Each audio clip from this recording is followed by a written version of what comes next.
Well, I think jazz is healthy. You know, we've got some issues to confront. You know, lots of new media issues and venues and things like that need to be pursued to develop new audiences. But jazz is alive and well.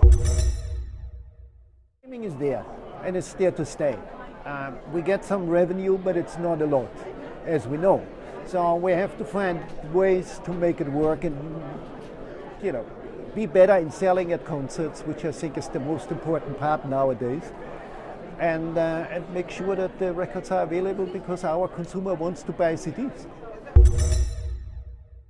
The model has changed to where I think to be a successful programmer, you have to think like a team. You got to think in whole audience terms, in a whole spectrum of radio service all day long. You can't just think my show and me. You've got to think long form, long vision, and an entire weeks or months worth of broadcasting. I came here feeling very idealistic about it and remembering those stories of Miles Davis and Gil Evans coming to town. And definitely that scene didn't exist when I arrived. So a lot of us instead go to conservatories. So like I went to the New School Jazz Conservatory. And what's special about that place is that, you know, I can walk the halls and say, hello, Mr. Joe Chambers. Hello, Mr. Reggie Workman, you know, Joanne Brecky and all these great masters. So that was kind of a substitute for that in a way. And I would say, you know, the element that's really important is to develop the social connections with your peers and with your elders. And that's something I think you really have to proactively pursue.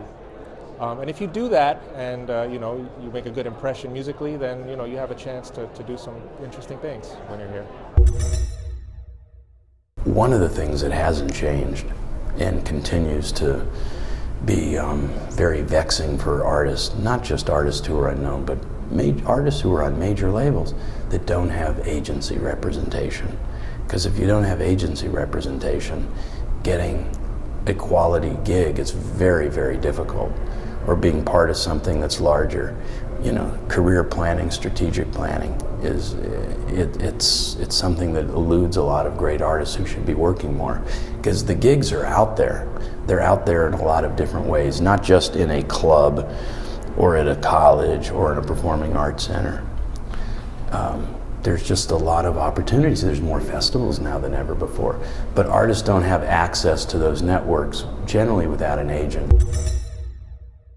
We actually just announced that we have started a collaboration with Pledge Music as a label where we want to work with them for the reason that they bring our artists and their consumer and the jazz audience closer together by offering exclusives, and it helps us for these new artists to fund the recordings.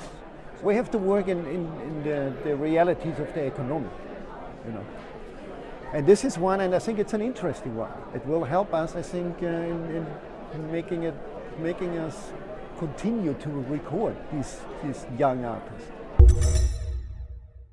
You know, Brett, I treat this as another one of life's challenges. I have a fierce belief that the music will not go away, the music will not die, the music is people. If people go away, perhaps the music will, but as long as there are people, there will be music, there'll be jazz. The means of manufacturing and disseminating and consuming, that's going to change as it will, as it must. And that's all about technology, and it's about evolution. Some people might say de-evolution, but I feel that that is a challenge built into the system, and each and every one of us in the ecosystem of jazz, whether we're executives or producers or artists or videographers, we have to confront this challenge and kind of address it as another thing we need to manage in order to succeed.